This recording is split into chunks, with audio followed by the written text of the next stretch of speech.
Hey guys, welcome to eclipse education. तो बिहार जीविका भर्ती series में आपका स्वागत है, जिसके तहत हम लोग आज डिस्कस करेंगे ऑर्गेनाइजेशन का अगला वीडियो। तो अभी तक हम लोग ऑर्गेनाइजेशन में नेशनल ऑर्गेनाइजेशन यानी कि राष्ट्रीय संगठन को डिस्कस कर रहे थे। एक दो वीडियो इसका और आएगा, मोस्टली एक वीडियो ही और आएगा। उसके बाद फिर हम लोग इंटरनेशनल ऑर्गेनाइजेशन देखेंगे। इसके दो पार्ट ऑलरेडी हमारे चैनल के प्लेलिस्ट पे अपलोडेड है, आप लोग जाके वहां से देख सकते हैं किस किस तरीके के ऑर्गेनाइजेशन हमने डिस्कस किए हैं। तो चलिए वीडियो को स्टार्ट करते हैं। मेरा नाम है अभिषेक, इक्लिप्स एजुकेशन में आपका स्वागत है। तो ऑर्गेनाइजेशन के वीडियो में ये विभिन्न तरीके के हमने कैटेगरी बांटे थे, जिसके तहत ये सारे ऑर्गेनाइजेशन हम लोग डिस्कस कर चुके हैं। तो आज की वीडियो में हम लोग डिस्कस करेंगे कृषि एवं ग्रामीण विकास संस्थाएं, खेल एवं युवा मामले संस्थाएं, उससे रिलेटेड जो भी ऑर्गेनाइजेशन होंगे, और सबसे लास्ट में सुरक्षा एवं कानून संस्थाएं। तो इसके बाद यह दो बच गया है। अगर मुझे और लगेगा किसी और तरीके के संस्थाएं को डिस्कस करना चाहिए, तब इसमें मैं ऐड कर दूंगा। तो वीडियो के एंड तक बने रहिएगा। चलिए हम लोग वीडियो को स्टार्ट करते हैं। सबसे पहला हम लोग देखेंगे agriculture and rural development bodies. तो इसके तहत विभिन्न प्रकार के ऑर्गेनाइजेशन है कृषि एवं ग्रामीण विकास संस्थाएं में, जैसे ICAR हो गया, FCI हो गया। इन सब के बारे में हम लोग थोड़ा थोड़ा डिटेल्स जानेंगे, जो कि एग्जाम में जो भी क्वेश्चंस आए इससे रिलेटेड, तो हम लोग उसको टैकल कर सकते हैं। सबसे पहला ऑर्गेनाइजेशन है ICAR यानी Indian council of agricultural research. इसको हिंदी में बोला जाता है भारतीय कृषि अनुसंधान परिषद। तो ऑर्गेनाइजेशन से रिलेटेड हम लोग किन पॉइंट्स को देखते हैं। जो भी ऑर्गेनाइजेशन अभी तक हमने डिस्कस किया है, उसकी स्थापना, उसका मुख्यालय कहाँ स्थित है, उस ऑर्गेनाइजेशन का क्या उद्देश्य है यानी कि ऑब्जेक्टिव, उसके पहले डायरेक्टर जनरल या फिर चेयरमैन या फिर चीफ मैनेजिंग डायरेक्टर या फिर प्रेसिडेंट भी होते हैं, और वर्तमान में यानी 2025 में इसके डायरेक्टर जनरल कौन है। तो ICAR की स्थापना हुई थी वर्ष 1929 में। उस समय देखिए अंग्रेजों का शासन था, इसीलिए रॉयल कमीशन ऑन एग्रीकल्चर की सिफारिश पे यह ICAR की स्थापना की गई थी। इसका मुख्यालय नई दिल्ली में है। अब इसका उद्देश्य देखते हैं, क्या है Indian council of agriculture research का उद्देश्य। तो सबसे पहले ये क्या काम करती है, एग्रीकल्चर रिसर्च को प्रमोट करती है, यानी कृषि अनुसंधान, शिक्षा और विस्तार को यह बढ़ावा देती है। उसके बाद यह training of farmers, development of new agriculture technology, मतलब किसानों को यह प्रशिक्षण प्रदान करती है और नई कृषि तकनीक का विकास करती है। और सबसे लास्ट में कृषि उत्पादकता और स्थिरता को यह बढ़ाती है। इसके पहले डायरेक्टर जनरल थे डॉक्टर बेंजामिन पियरी पाल। डॉक्टर BP पाल भी कई जगह आपको मिलेगा उनका नाम। और वर्तमान में यानी 2025 में कौन है ICAR के डायरेक्टर जनरल, तो डॉक्टर मंगी लाल जट। जो लोग हमारे चैनल पे पहली बार विजिट कर रहे हैं, वो इसे प्लीज सब्सक्राइब कर लें और बेल आइकन दबाना ना भूलें, ताकि आपको रेगुलर अपडेट्स मिलते रहे।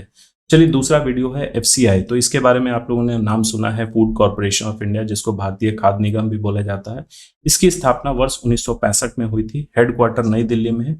इसका उद्देश्य क्या है, FCI का फुल फॉर्म हम लोग जानते हैं, लेकिन बहुत सारे लोग इसका उद्देश्य नहीं जानते। तो चलिए यहाँ उद्देश्य देखते हैं FCI का।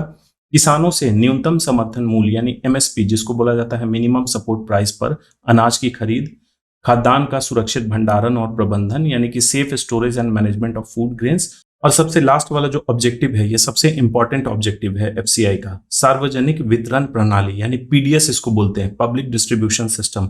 आम भाषा में इसको हम लोग राशन की दुकान भी बोलते हैं। उसके लिए आपूर्ति सुनिश्चित करना, तो ये FCI का उद्देश्य है। तो देखते हैं इनके चेयरमैन से रिलेटेड। तो फर्स्ट चेयरमैन कौन थे FCI के, श्री TA पाई। और वर्तमान में कौन इनके चेयरमैन है यानी 2025 में, श्री आशुतोष अग्निहोत्री। तो ये चेयरमैन और मैनेजिंग डायरेक्टर भी हैं FCI के। अब चलिए अगला संस्थान देखते हैं हम लोग, CIAE यानी central institute of agriculture engineering. तो इसकी स्थापना हुई थी वर्ष 1976 में। मुख्यालय इसका भोपाल मध्य प्रदेश में है। इसका उद्देश्य देखते हैं, तो कृषि यंत्रों का अनुसंधान और विकास, कृषि यांत्रिकरण को बढ़ावा देना और किसानों के लिए कम लागत और उपयोगी तकनीक समाधान उपलब्ध कराना। तो ये है आपका central institute of agriculture engineering का उद्देश्य। इसके वर्तमान में डायरेक्टर कौन है, तो डॉक्टर CR मेहता। देखिए इसके फर्स्ट डायरेक्टर के बारे में कोई ऑथेंटिक जानकारी मुझे नहीं मिला, इसीलिए मैंने यहाँ प्रोवाइड नहीं किया। अब चलिए अगला ऑर्गेनाइजेशन देखते हैं, CWC। इसको बोला जाता है सेंट्रल वेयर हाउसिंग कॉर्पोरेशन यानी केंद्रीय गोदाम निगम। तो इसकी स्थापना हुई थी वर्ष 1957 में।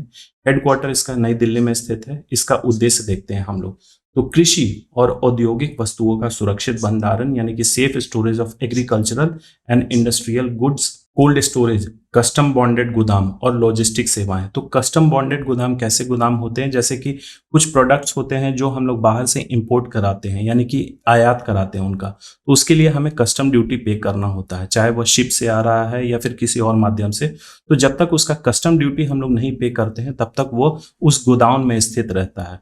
उसके बाद वहाँ पे हो सकता है छोटे मोटे उसमें कुछ प्रोसेसिंग भी इन्वॉल्व हो सकता है, क्योंकि स्टोरेज में अगर वहाँ पे थोड़ा मोड़ा काम करना है, डायरेक्टली वहीं से यह डिस्ट्रीब्यूट होगा, तो ये चीज़ हो सकता है। लेकिन थोड़े लेवल पे, बहुत बड़े लेवल का वहाँ पे कोई सेटअप नहीं हो सकता जब तक कस्टम ड्यूटी क्लियर नहीं होता। इस गोदाम में स्टोर रहता है, जिसको बोला जाता है कस्टम बॉन्डेड गोदाम। तो ये सेवा भी उपलब्ध कराता है सेंट्रल वेयर हाउसिंग कॉर्पोरेशन। और सबसे लास्ट में है ग्रामीण गोदाम योजनाओं को बढ़ावा देना। ये क्या करती है? रूरल वेयर हाउस स्कीम को ये प्रमोट करती है। वर्तमान में इसके चेयरमैन कौन है? आशुतोष अग्निहोत्री जी।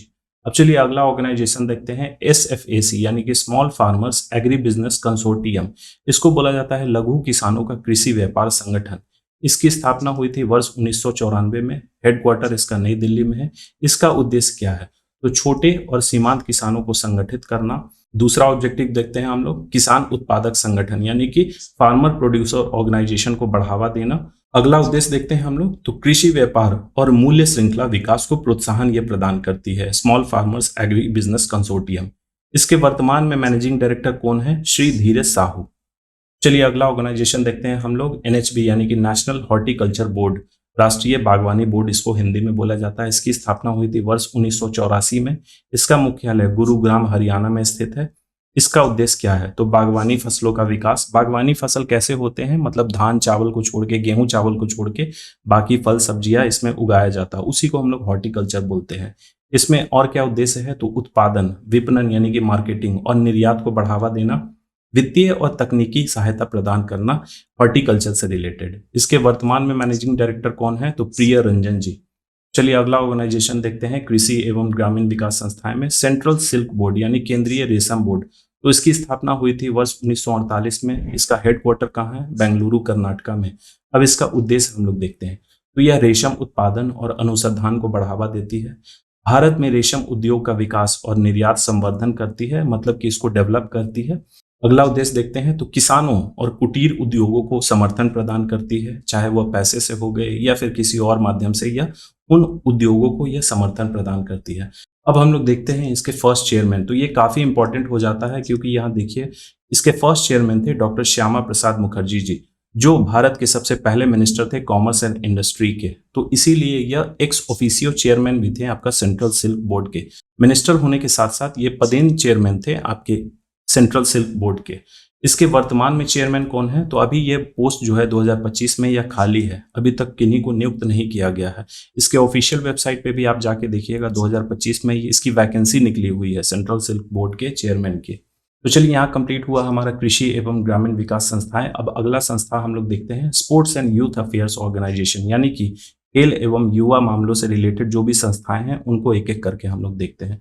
सेशन में आप लोगों को मजा आ रहा होगा तो लाइक बटन दबा दें और दोस्तों के साथ शेयर करना ना भूलें। तो खेल एवं युवा मामले संस्थाएं में विभिन्न प्रकार के संस्था हैं, जैसे कि स्पोर्ट्स अथॉरिटी ऑफ इंडिया हो गया, नेशनल एंटी डोपिंग एजेंसी हो गई, इंडियन ओलंपिक एसोसिएशन हो गया। एक एक करके इन सभी को हम लोग देखते हैं। सबसे पहला है आपका स्पोर्ट्स अथॉरिटी ऑफ इंडिया यानी भारतीय खेल प्राधिकरण। तो इसकी स्थापना हुई थी 1984 में। हेडक्वार्टर इसका नई दिल्ली में स्थित है। अब इसका क्या उद्देश्य है यानी ऑब्जेक्टिव क्या है? तो भारत में खेल प्रतिभा को बढ़ावा देना, खेल एकेडमियों का प्रबंधन करना और अवसंरचना, प्रशिक्षण तथा कोचिंग सहायता उपलब्ध कराना, ये स्पोर्ट्स अथॉरिटी ऑफ इंडिया का ऑब्जेक्टिव है। इसके डायरेक्टर जनरल कौन है 2025 में? तो श्रीमती सुजाता चतुर्वेदी जी। अब चलिए अगला ऑर्गेनाइजेशन देखते हैं, नाडा, जिसका फुल फॉर्म होता है नेशनल एंटी डोपिंग एजेंसी। तो यह किस तरीके की एजेंसी है, सब कुछ हमें जानने को मिलेगा। यह डोपिंग वर्ड जो है इसका मतलब क्या होता है, पहले हम इससे रिलेटेड कुछ इंपॉर्टेंट पॉइंट्स देख लेते हैं। तो इसकी स्थापना हुई थी वर्ष 2005 में। हेडक्वार्टर नई दिल्ली में स्थित है।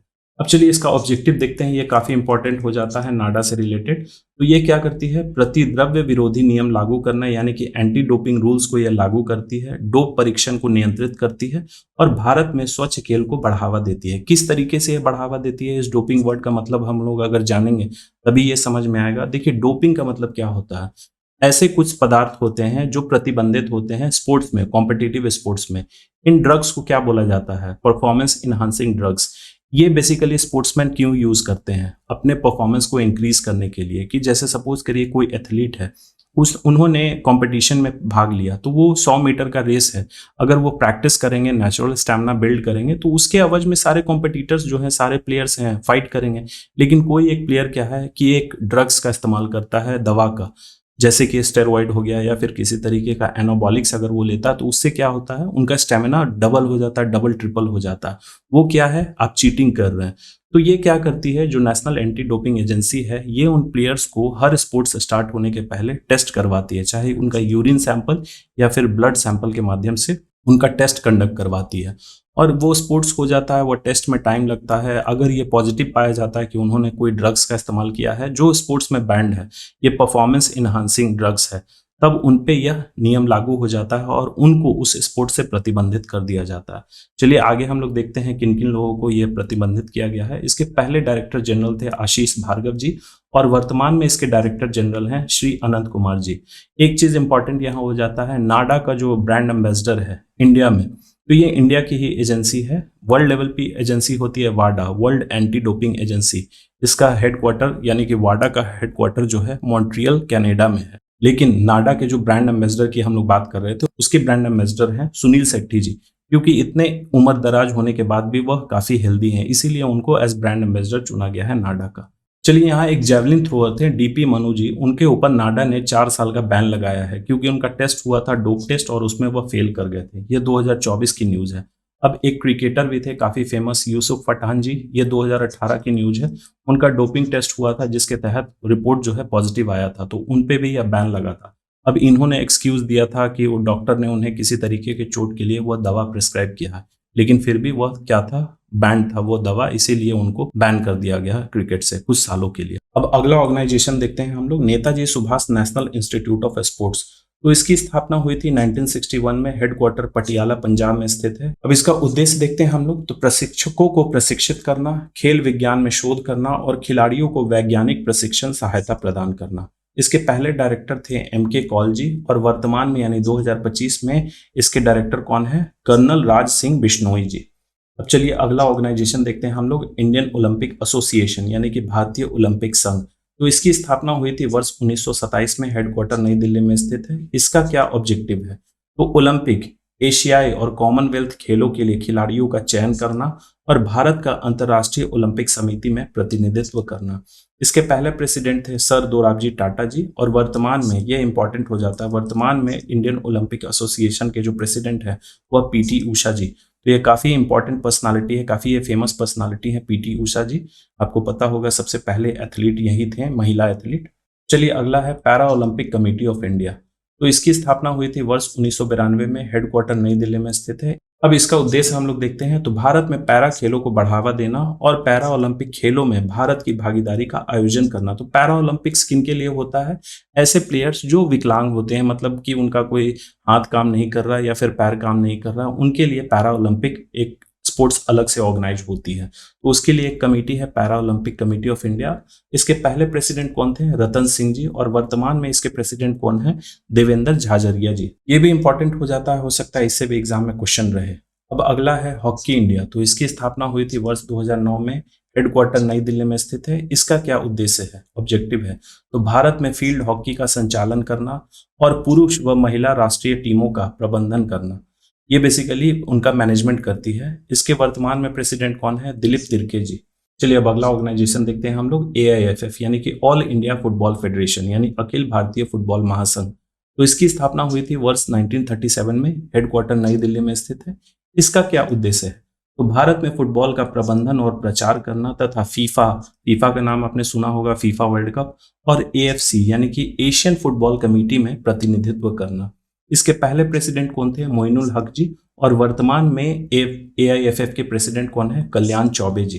अब चलिए अगला ऑर्गेनाइजेशन देखते हैं, यह भी काफी इंपॉर्टेंट हो जाता है, हो सकता है इससे भी एग्जाम में क्वेश्चन रहे, BCCI यानी board of control for cricket in India, भारतीय क्रिकेट कंट्रोल बोर्ड।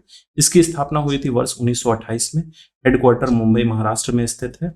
इसका क्या उद्देश्य है, तो भारत में क्रिकेट का प्रबंधन करना, घरेलू और अंतर्राष्ट्रीय मैच आयोजित करना और जमीनी स्तर पर यानी ग्रास रूट लेवल पर क्रिकेट को बढ़ावा देना।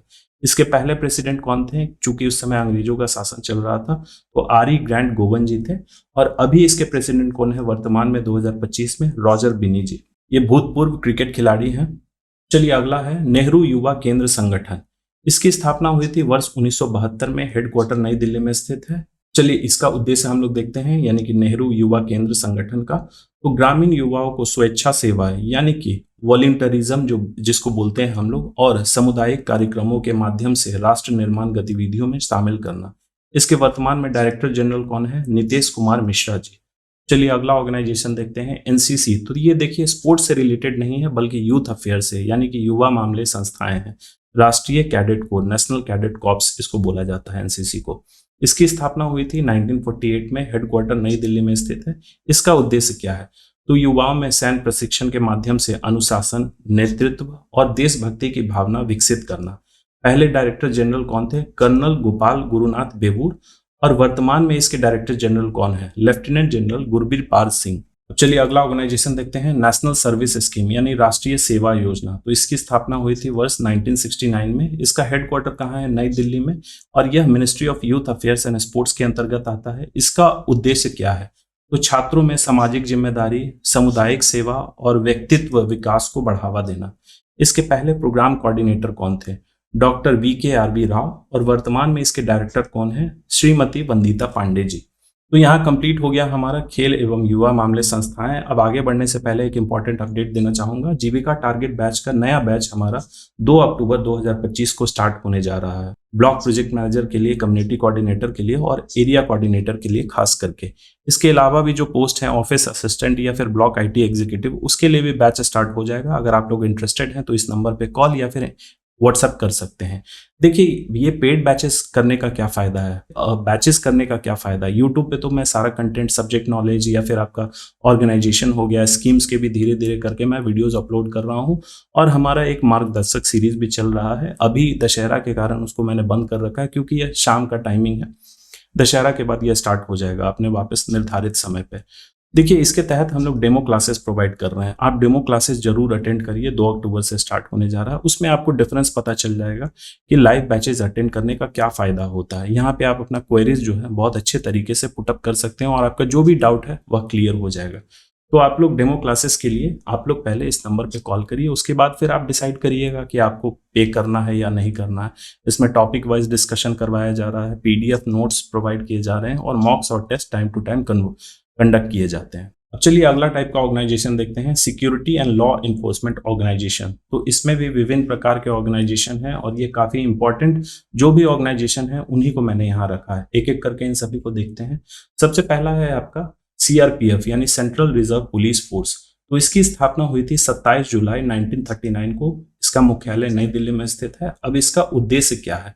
तो यह आंतरिक सुरक्षा बनाए रखना, राज्य प्रशासन की सहायता करना यानी लॉ एंड ऑर्डर को मेंटेन करना और आतंक विरोधी काउंटर इंसर्जेंसी कार्य, चुनाव सुरक्षा तथा माओवादी अपराधी विरुद्ध अभियान के लिए यह रिस्पॉन्सिबल है। इसको यह मैनेज करती है, कंट्रोल करती है। इसके पहले डायरेक्टर जनरल कौन थे? VG कनेटकर जी। और वर्तमान में CRPF के डायरेक्टर जनरल कौन है? तो ज्ञानेंद्र प्रताप सिंह जी। यह IPS है यानी कि इंडियन पुलिस सर्विसेज है। अब चलिए अगला सुरक्षा एवं कानून संस्थाएं में देखते हैं, BSF यानी बॉर्डर सिक्योरिटी फोर्स। तो इसकी स्थापना हुई थी 1 दिसंबर 1965 को। हेडक्वार्टर नई दिल्ली में स्थित है। इसका क्या ऑब्जेक्टिव है? तो भारत की अंतर्राष्ट्रीय भूमि सीमाओं की सुरक्षा करना, सीमा पार अपराध और तस्करी रोकना तथा आवश्यकता पर नागरिक प्रशासन की सहायता करना बॉर्डर सिक्योरिटी फोर्स का काम है। यह उसका ऑब्जेक्टिव है। इसके पहले डायरेक्टर जनरल कौन थे? तो खुसरो F रुस्तम जी। और वर्तमान में BSF के कौन डायरेक्टर जनरल हैं? तो दलजीत सिंह चौधरी जी। ये भी IPS है। चलिए अगला ऑर्गेनाइजेशन देखते हैं, ITBP यानी इंडो तिब्बतियन बॉर्डर पुलिस, भारतीय तिब्बतीय सीमा पुलिस। इसकी स्थापना हुई थी 24 अक्टूबर 1962 को। ये बेसिकली चाइना सीमा पर विशेष रूप से बनाया गया था। इसका मुख्यालय नई दिल्ली में स्थित है। इसका क्या उद्देश्य है? तो भारत चीन यानी तिब्बत सीमा की सुरक्षा, उच्च ऊंचाई पर गश्त एवं पर्वतीय युद्ध परिस्थितियों में काम तथा सीमा निगरानी, खुफिया कार्य। तो ये बेसिकली देखिए इंडिया चाइना तिब्बत बॉर्डर पे ही इनको रिक्रूट किया जाता है, इनको डिप्लॉय किया जाता है। रिक्रूट नहीं, डिप्लॉय किया जाता है। इसके पहले डायरेक्टर जनरल कौन थे? तो सरदार बलबीर सिंह जी। और वर्तमान में इसके कौन डायरेक्टर जनरल हैं ITBP के? तो प्रवीण कुमार जी। ये भी IPS है। अब चलिए अगला ऑर्गेनाइजेशन देखते हैं, CISF यानी सेंट्रल इंडस्ट्रियल सिक्योरिटी फोर्स।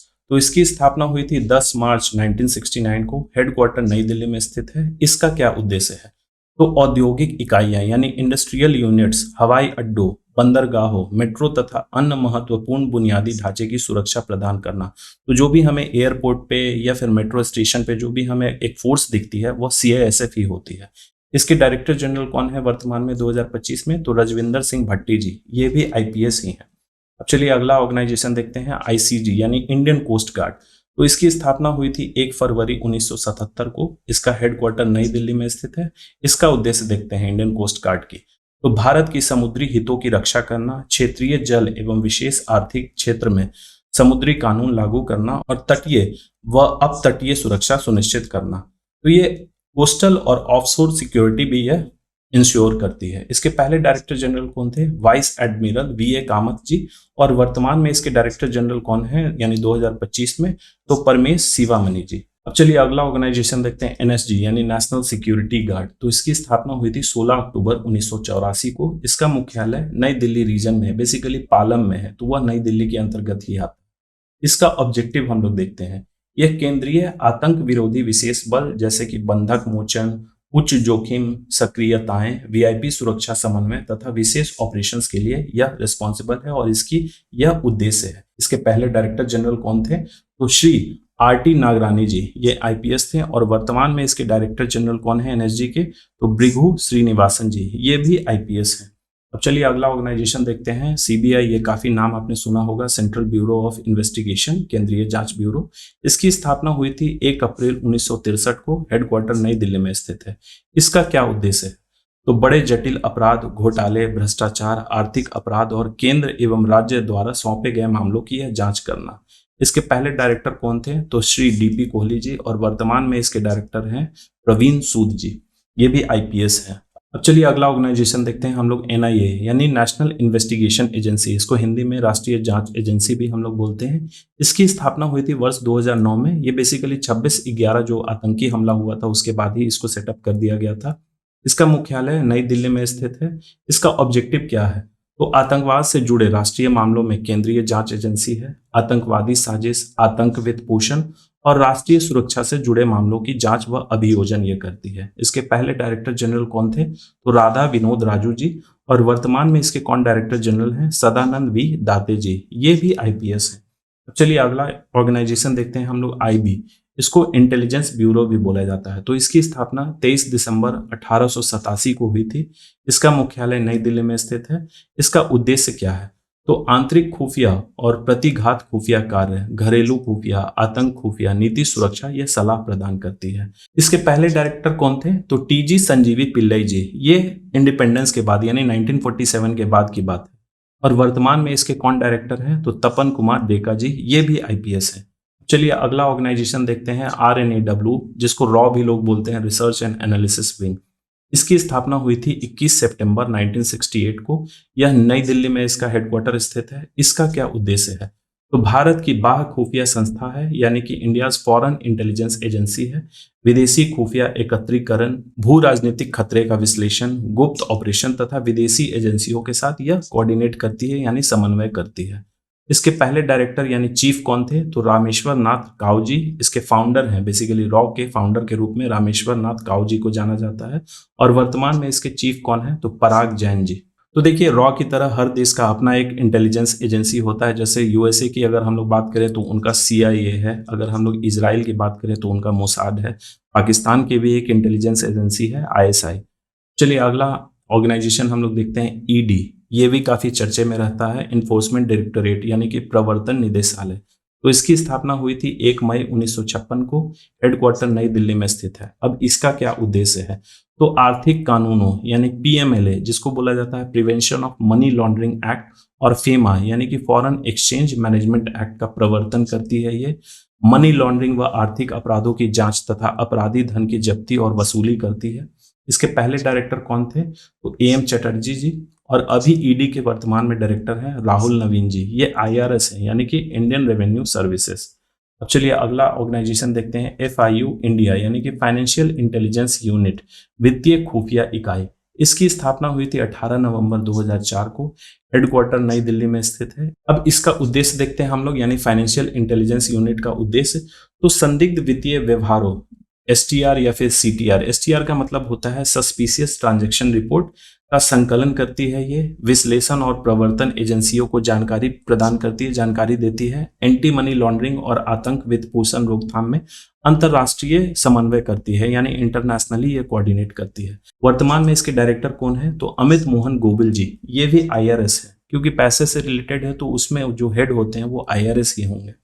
अब चलिए अगला है DRA यानी डायरेक्टोरेट ऑफ रेवेन्यू इंटेलिजेंस, राजस्व खुफिया निदेशालय।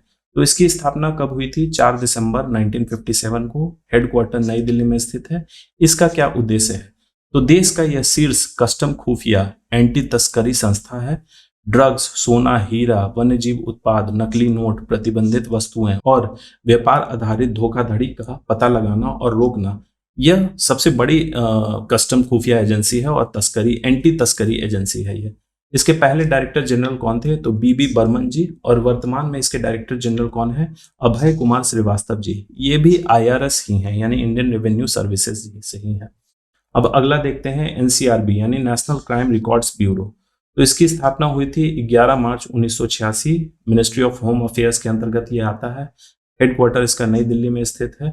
इसका क्या उद्देश्य है? तो राष्ट्रीय स्तर पर अपराध आंकड़े, फिंगरप्रिंट, डिजिटल डेटाबेस, अपराध स्टैटिस्टिक्स, फोरेंसिक और पुलिस के लिए IT सहायता यह प्रदान करना इसका उद्देश्य है। इसके वर्तमान में डायरेक्टर कौन है? आलोक रंजन जी। ये IPS है, यानी इंडियन पुलिस सर्विसेज से। अगला है NCB यानी नारकोटिक्स कंट्रोल ब्यूरो।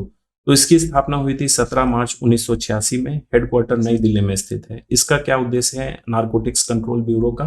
तो मादक पदार्थों एवं मना प्रभावी द्रव्यों की तस्करी करना, यानी साइकोट्रॉपिक जो ड्रग्स होते हैं सब्सटेंस, उसकी तस्करी और दुरुपयोग को रोकना तथा NDPS अधिनियम के प्रवर्तन हेतु राज्य पुलिस, CBI, सीमा शुल्क और अन्य एजेंसियों के साथ यह समन्वय करती है। इसके पहले डायरेक्टर जनरल कौन थे? तो श्री BV कुमार जी। और वर्तमान में नारकोटिक्स कंट्रोल ब्यूरो के कौन है डायरेक्टर जनरल? तो अनुराग गर्ग जी। ये IPS है।